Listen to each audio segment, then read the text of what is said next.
नहमदुहु व नुसल्ली अला रसूलिहिल करीम अम्मा बाद।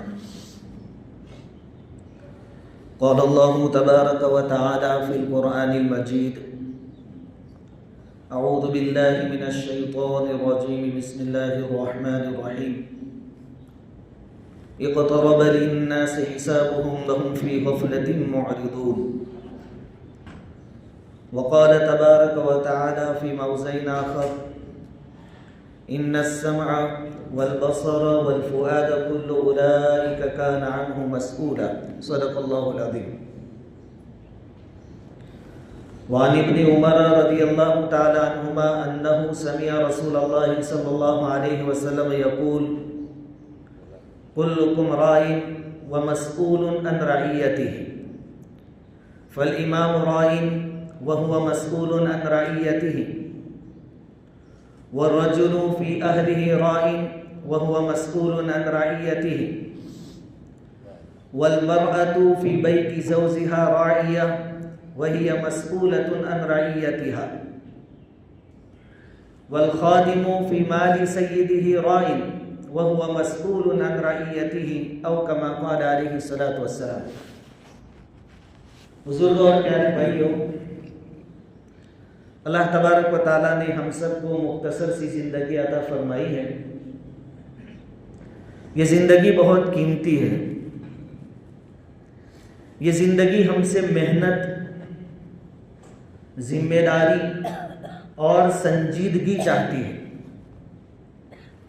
इंसान के अंदर संजीदगी का होना, जिम्मेदारी का एहसास का होना बहुत बड़ी चीज़ है। अगर इंसान अपनी जिम्मेदारियों से गाफिल रहे और इंसान के अंदर संजीदगी न हो, समझबूझ न हो, तो वो बेफिक्री और लाउबालीपन का शिकार हो जाता है। और जब कोई आदमी लाउबालीपन और बेफिक्री के अंदर मुब्तला होता है तो खुद भी नुकसान उठाता है और समाज और मुआशरे को भी बड़ा नुकसान पहुंचाता है। एक आदमी गाड़ी चला रहा है, ड्राइवर है, मिसाल के तौर पर बस ड्राइवर है। बस के अंदर तकरीबन 40-50 लोग बैठे हैं। अब अगर ये गाड़ी चलाने वाला ड्राइवर बेफिक्री का शिकार हो गया, संजीदगी से खाली हो और अपनी जिम्मेदारी का एहसास खो बैठे और एक्सीडेंट कर देता है, तो एक्सीडेंट की वजह से सिर्फ ड्राइवर का नुकसान नहीं होगा, बल्कि 40-50 जो बैठे हैं पीछे सबका नुकसान होगा। इसी तरह एक बिगड़ा हुआ आदमी समाज और मुआशरे में सिर्फ अपना नुकसान नहीं करता, सबका नुकसान करता है। फिरौन वक्त का बादशाह था, तकब्बुर में मुब्तला था, खुदाई का दावा था। उसकी इस बुराई ने उसके मानने वालों को भी नुकसान पहुंचाया। फिरौन की जो कौम थी किब्ती, उन्होंने फिरौन को अपना खुदा माना। उसके जुर्म के अंदर, गुनाहों के अंदर शरीक और पार्टनर रहे। इसका नतीजा ये हुआ कि एक की बुराई पूरी कौम को ले डूबी। जब फिरौन गर्क हुआ, उसके मानने वाले भी गर्क हुए। हालांकि बादशाहत का मजा तो फिरौन ले रहा था, लेकिन उसकी बुराई ने अपनी कौम को भी हलाक कर दिया। और दुनिया में तो हलाक हुए, आखिरत में हमेशा के लिए जहन्नम में दाखिल किए जाएंगे। वत्तबऊ अम्र फिरौन, कुरान में अल्लाह रब्बुल इज्जत फरमाते हैं कि उन्होंने मेरे नबी मूसा की बात नहीं मानी, फिरौन की बात मानी। वमा अम्रु फिरौन बिरशीद, और फिरौन का मामला कोई अच्छा थोड़ी था। यक़दुमु क़ौमहु यौमल क़ियामह व औरदहुमुन नार, कि जैसे फिरौन यहाँ कैप्टन था, लोगों ने उसको अपना कैप्टन माना था, और यहाँ जैसे सबको लेकर ले डूबा, क़यामत के दिन भी अपनी कौम से आगे आगे चलेगा जहन्नम की तरफ, और वो खुद भी जहन्नम में जाएगा, अपने मानने वालों को भी ले जाएगा। तो एक की बुराई का नुकसान लिमिटेड नहीं होता, अनलिमिटेड होता है। हजरत आदम अलैहिस्सलाम की औलाद में 2 बेटे हुए हैं, हाबिल और काबिल। अच्छा कौन है, बुरा कौन है, याद रखने के लिए इतना जुमला याद रखे कि काबिल नाकाबिल था, नालायक था, और हाबिल काबिल था, अच्छा आदमी था। काबिल के अंदर बुराई थी, उसके अंदर हसद था। दोनों भाइयों ने अल्लाह ताला की रजामंदी हासिल करने के लिए कुर्बानी पेश की अपनी अपनी। तो हाबिल की कुर्बानी कबूल हुई, काबिल की कबूल नहीं हुई, तो उसके अंदर हसद की बीमारी आई। हसद की इस बीमारी का नुकसान हाबिल को भी हुआ, जो कि अच्छा आदमी था, कि उस काबिल ने अपने सगे भाई हाबिल को मार दिया। तो एक आदमी के अंदर बुराई है तो उसका नुकसान वहां तक महदूद नहीं रहेगा, दूसरों को भी पहुंचेगा। और जब पूरी कौम और पूरा समाज और मुआशरा बुराइयों में मुब्तला होता है तो नुकसान सबका बहुत बड़ा होता है। स्पेन के अंदर, जिनको अंदलुस कहा जाता था पहले, आज के दौर में स्पेन कहा जाता है, मुसलमानों ने 800 साल तक हुकूमत की। फिर पूरी कौम बेफिक्री में मुब्तला हो गई, सियासत से दूर हो गई, हत्ता के दीनदारी से भी दूर हो गई, नमाजें छोड़ने लगी, जुमा की नमाजों से दूर होने लगे। तो सब बेफिक्री में मुब्तला हुए, लापरवाही का शिकार हुए, तो सब के ऊपर अल्लाह का अज़ाब आया। हुकूमत भी चली गई और लाखों लोग मारे गए। तो लापरवाही एक फर्द के अंदर हो, एक आदमी में हो या सब के अंदर हो, ये बड़ी खतरनाक चीज है। आदमी के अंदर जब अपनी जिम्मेदारियों का एहसास नहीं होता है तो मुआशरे में, समाज में बहुत सारे मसले खड़े होते हैं। एक नौजवान आदमी अगर उसके अंदर जिम्मेदारी का एहसास नहीं है, लाउबारीपन है, बेफिक्री है, जिम्मेदारी का एहसास नहीं है, अगर वो आदमी शादी करेगा तो होने वाली बीवी को नुकसान पहुंचाएगा, होने वाले सास ससुर को नुकसान पहुंचाएगा, खुद इसके माँ बाप को नुकसान पहुंचाएगा, अपने भाइयों को नुकसान पहुंचाएगा, इस तरह दोनों खानदानों में नुकसान होगा, पड़ोसियों को नुकसान पहुंचाएगा, बस्ती वालों को नुकसान पहुंचाएगा। ये बीमारी फैलती जाएगी। मैं बहुत पुरानी बात नहीं करता, आंखों देखा एक वाकया मैं आपको बता रहा हूँ कि मस्जिदों के जो इमाम होते हैं उनके पास लोग अपने मसले लेकर आते हैं। तो हम वहाँ व्यारा में 2 इमाम थे, हमारे पास भी एक मसला आया। एक औरत आई, 2 औरतों की शादी एक ही बस्ती में हुई थी, अलग अलग घराने में। गैर जिम्मेदारी का नुकसान क्या है वो बता रहा हूँ। उसमें छोटी बहन के घर पर मसला हो गया, बड़ी बहन हमारे घर आई और यूं कहा से कि मेरी छोटी बहन को मेरे घर रखने जाना है, अम्मी अब्बा के पास, आप हमारे साथ चलो। हम 2-3 इमाम साहब गाड़ी के साथ में छोड़ने के वास्ते गए। अब ये जो 2 बहनें थी उनके माँ बाप की भी तलाक हुई थी, बाप ने अलग शादी की थी, माँ ने अलग शादी की थी। अब जब घर पहुंचे, हमारी बस्ती से तकरीबन 80-90 किलोमीटर दूर, तो घर पर बाप तो था नहीं, उसकी वही जो नई बीवी थी वो थी। उसने कहा कि हम इसको घर में दाखिल नहीं होने देंगे। उसमें दादा थे लड़की के घर के अंदर, वो भी एक एक्सीडेंट का शिकार हुए थे, पैर टूट गया था, तो बिस्तरे पर थे। हमने उनसे बात की तो बेचारे रो रो कर कह रहे थे कि मैं तो चाहता हूं कि अपनी पोती को यहाँ रखूं, लेकिन मेरा लड़का बहुत खतरनाक है। यानी बाप को अपने बेटे से डर लग रहा है। खैर कहा कि इंतजार करो। हम दोपहर के गए, रात को तकरीबन 10 बजे जिसकी औलाद है वो बाप आया। हमने उनको समझाने की कोशिश की, कहा कि घर में चाहिए ही नहीं, अपनी सगी औलाद घर में नहीं चाहिए। अब उसकी माँ से कांटेक्ट किया जो दूसरी जगह जिसका निकाह हुआ, तो उसने कहा कि अगर यहाँ आएगी तो मेरा घर टूटेगा, क्योंकि ये उसका सगा बाप थोड़ी है। बड़ी बहन जो उसी बस्ती में रहती थी जहाँ छोटी बहन की शादी हुई, उसके शोहर का भी फोन आया मेरे ऊपर कि अगर ये वापस मेरे घर आई तो मैं मेरी बीवी को तलाक दे दूंगा। बिल्कुल आंखों देखी बात। और जिनके घर शादी हुई थी वो शोहर हमारे साथ था, उसने और उसके भाइयों ने, उसकी अम्मी ने बुलाकर हमसे ये कहा था जाने से पहले कि किसी भी तरह उसको वहां रख के आना, वापस मत लाना। तो वहां उसका बाप नहीं रख रहा, उसकी माँ उसको नहीं रख रही, उसका बहनोई नहीं रख रहा, इसका शोहर यहाँ नहीं रख रहा। ये नौजवान औरत एक बच्चे की माँ जाएगी कहाँ? रात के 12 बज गए वहां, और हमारा दोपहर का खाना, रात का खाना तो क्या दोपहर का भी बाकी था, बाकी रह गया। फिर मैंने कहा भाई इसका कोई निकाल लाइए, क्योंकि हमको तो फजर की नमाज में जिम्मेदारी है, हाजिर होना है, मदरसा है। लेकिन कोई तैयार नहीं हुआ। तो 12 बजे मैंने जिम्मेदारी ली कि भाई रात तक मैं अपने घर रख दूंगा, मैं मस्जिद में सो जाऊंगा, मेरी फैमिली के साथ ही रहेगी, सुबह में मैं इसको छोड़ दूंगा, फिर वो चाहे ट्रेन के नीचे कूद जाए या पुलिस स्टेशन जाए, तुम जानो, तुम्हारा काम है। जब ये बात हुई तो लड़की का जो भाई था उसने समझदारी दिखाते हुए अपनी बड़ी बहन से बात की कि मौलवी साहब रात तक तो रखेंगे, कल दिन में क्या होता है फिर बाद में सोचेंगे, अभी यहाँ से तो ले जाओ, यारा वापस ले जाओ, यहाँ नहीं चाहिए। सगी लड़की है, सगी बहन है, लेकिन मसले एक की ना समझदारी। खैर उनको वापस लाया गया। रात के तकरीबन 2 बजे जब हम वापस पहुंचे तब शोहर हमको कह रहा है गाड़ी में कि मैंने तो इसको कल ही तलाक दे दी थी, कल ही मैंने तो इसको तलाक, अल्लाह के बंदे तूने तलाक दे दी थी तो हमको क्यों ले गया? हम मसला बता देते कि भाई इसकी इद्दत चालू हो गई, तुम अपने हिसाब से मसला निपटा लेते। फिर हमने समझाया उसकी बहन को, देखो इसे तुम्हारी जान छूटी है, ये रखने वाले नहीं है, रात अपने घर रखो, सुबह में कोई भी शक्ल निकलेगी। फिर वो अपने घर ले गई।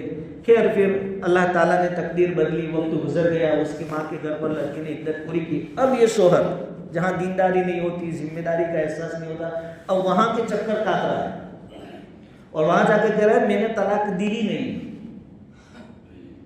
क्योंकि इसकी एक लड़की है, औलाद है। अब इसको वापस लाने की कोशिश, हालांकि हमारे सामने कह चुका तलाक दे दिया, और शोहर इकरार करे कि तलाक दे दिया तो तलाक हो जाती है।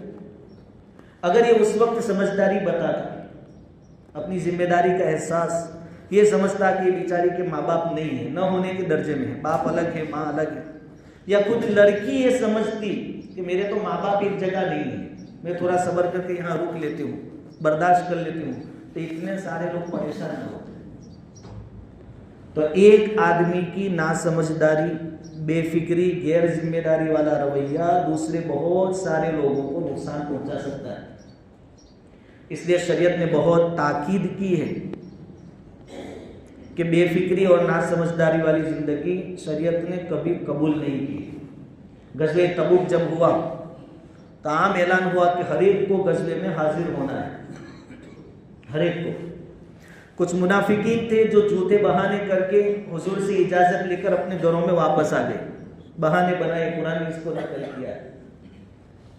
गज़वा पूरा होने के बाद अल्लाह रब्बुल इज़्ज़त ने उनकी जो सरजनिश की है, कुरान ने इसको 11वें पारे में नकल किया है।